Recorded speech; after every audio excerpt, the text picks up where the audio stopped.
জাদুর পাখি ও রাজার কন্যা। প্রাচীনকালে এক রাজ্যে ছিলেন মহারাজ ধর্মপাল। তার একমাত্র কন্যা রাজকুমারী রূপবতী। একদিন রূপবতী তার প্রিয় সখী লীলার সাথে রাজ উদ্যানের বাইরে বনভূমিতে ভ্রমণে গিয়েছিলেন। বনের মাঝে একটি ডালিম গাছের ডালে বসে একটি আশ্চর্য সুন্দর পাখি, তার পালকগুলো যেন ইন্দ্রধনু থেকে চুরি করা। পাখিটি হঠাৎ মিষ্টি সুরে ডেকে উঠল, কেবল সত্যিই শান্তি। রূপবতী বিস্মিত হয়ে, সখী লীলা, তুমি কি শুনলে? পাখিটি মানুষের মতো কথা বলছে এবং সে একটি মাত্র বাক্য বারবার বলছে। লীলা: হ্যাঁ রাজকুমারী, জীবনে এমন দৃশ্য কখনো দেখিনি। পাখিটি যেন কোনো জাদু জানে। রূপবতী পাখির দিকে এগিয়ে গিয়ে, হে সুন্দর পাখি, তুমি আর কিছু বলো না কেন? পাখি: কেবল সত্যিই শান্তি। রাজকুমারী পাখিটিকে যত্ন করে ধরলেন এবং রাজপ্রাসাদে নিয়ে এলেন। মহারাজ ধর্মপাল সেই জাদুর পাখিকে দেখে অবাক হলেন। মহারাজ ধর্মপাল: আশ্চর্য, এ তো সাধারণ পাখি নয় রূপবতী, এর একটি কথায় নিশ্চয় কোনো গভীর অর্থ লুকানো আছে। রূপবতী: হ্যাঁ পিতা, আমি এটিকে আমার কাছে রাখব। যখনই আমি কোনো দ্বিধায় পড়ব, এর কথা আমাকে পথ দেখাবে। সেই দিন থেকে পাখিটি রাজকুমারীর ঘরের সঙ্গী হল। তার একটি কথাই ছিল রাজকুমারীর জীবনের প্রধান মন্ত্র। রাজার বিশ্বস্ত প্রধানমন্ত্রী কুম্ভকর্ণ আসলে ছিল একজন লোভী ও নিষ্ঠুর মানুষ। সে রাজাকে হত্যা করে সিংহাসন দখল করার ফন্দি আঁটছিল, কিন্তু জাদুর পাখিটি তার পথে বাধা হয়ে দাঁড়াল। একদিন রাজা মন্ত্রীকে রাজ্যের একটি গুরুত্বপূর্ণ নথিপত্র দেখতে দিলেন। মন্ত্রী সুযোগ বুঝে সেখানে নিজের স্বার্থে কিছু রদবদল করতে চাইল।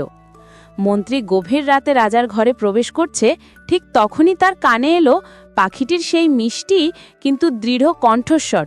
পাখি: কেবল সত্যিই শান্তি। মন্ত্রী কুম্ভকর্ণ কেঁপে উঠল। মন্ত্রী কুম্ভকর্ণ বিরক্তি নিয়ে মনে মনে, ছে, এই অভিশাপের পাখিটা সারাক্ষণ শুধু সত্যের কথা বলে। যতদিন এটা রাজকুমারের পাশে থাকবে, রূপবতীকে সত্যের পথ থেকে সরানো যাবে না, আর আমি কখনোই আমার লক্ষ্য পূরণ করতে পারবো না।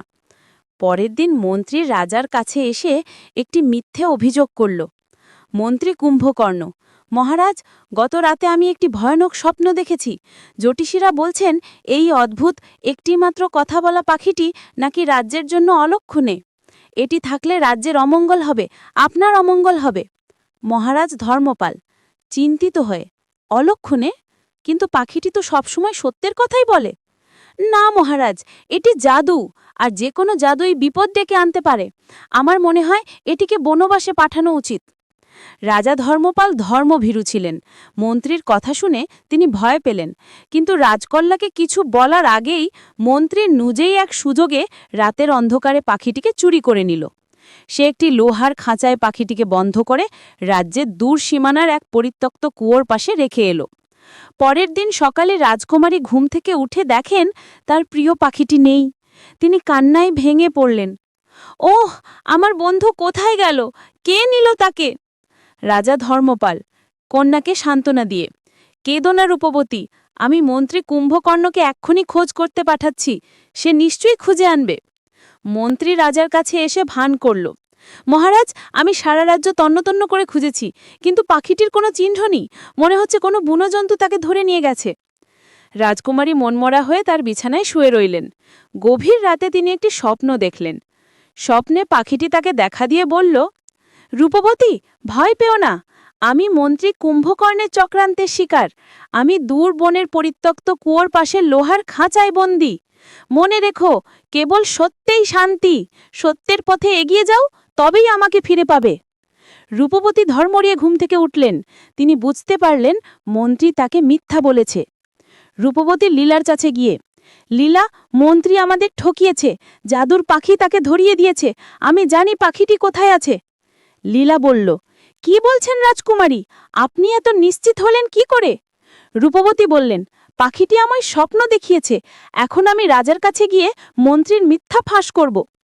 রাজকুমারী দ্রুত রাজদরবারে প্রবেশ করলেন। রূপবতী: পিতা, মন্ত্রী কুম্ভকর্ণ মিথ্যাবাদী, সে আমাদের প্রতারণা করেছে, আমার পাখি অলক্ষালে নয়, মন্ত্রীই তাকে চুরি করেছে। মহারাজ ধর্মপাল হতবাক হয়ে: রূপবতী, তুমি কি বলছো? মন্ত্রী কুম্ভকর্ণ রাজ্যের প্রধান ব্যক্তি।